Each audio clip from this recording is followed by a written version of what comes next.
આપણે અહીં ગુજરાતમાં જેવી રીતે કટાણે વરસાદ વરસ્યો ને એવી જ રીતે પાકિસ્તાનમાં અડધી રાતે બોમ્બનો વરસાદ વરસ્યો. તે હવે પાકિસ્તાન આખી દુનિયામાં રોવે રહ્યું કે ઇન્ડિયાવાળાએ અમારા ઉપર હુમલો કર્યો ને અમારા નાગરિકોને મારી નાખ્યા ને. ઇન્ડિયાવાળા કે નહીં નહીં નહીં નહીં, અમે તમારા ઉપર હુમલો નથી કર્યો.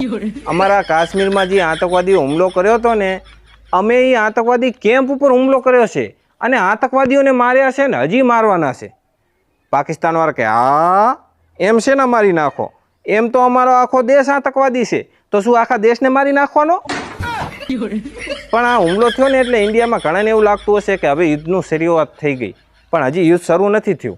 કારણ કે ઇન્ડિયાએ આતંકવાદી કેમ્પ ઉપર હુમલો કર્યો છે ને આ તો જગ જાહેર હતું, આખી દુનિયાને ખબર હતી કે પાકિસ્તાનમાં આતંકવાદી કેમ્પ છે ને ઇન્ડિયાએ એના ઉપર હુમલો કર્યો છે.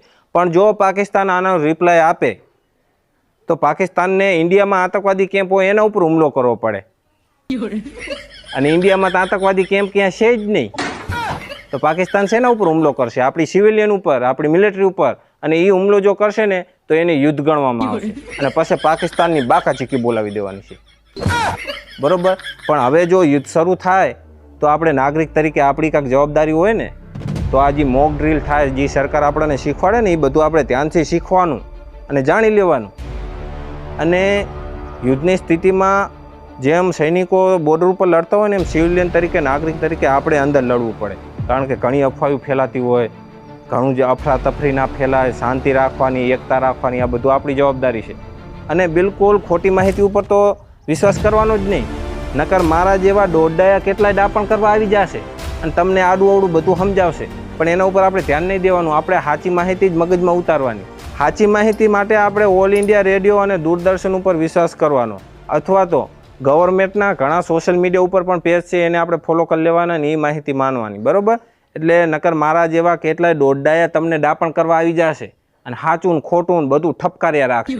એટલે એના ઉપર બિલકુલ વિશ્વાસ નહીં કરવાનો. અફવાઓ તો બિલકુલ આપણે ફેલાવાની નહીં. આપણે એવો કોઈ મેસેજ આવે, વિડીયો આવે તો આગળ શેર નહીં કરવાનો, બરાબર? અને જે મોક ડ્રીલમાં જે આપણને ગવર્મેન્ટ શીખવાડે એનું પૂરું ધ્યાન આપીને શીખવાનું. અને અત્યારે તો તાલિબાને આપણા ભેગું છે અને પાકિસ્તાનના બલોચિસ્તાનવાળા બલોચ આપણા ભેગા છે. આપણે કાદુ મકરાણી હતા ને એમાં એલા બધા મકરાણી છે, એ બધા આપણા ભેગા જ છે. એટલે આજે ફેર આપણે બરોબરનો પાકિસ્તાનના મોર બોલાવી દેવાના છે, બરાબર? જય હિન્દ, જય ભારત.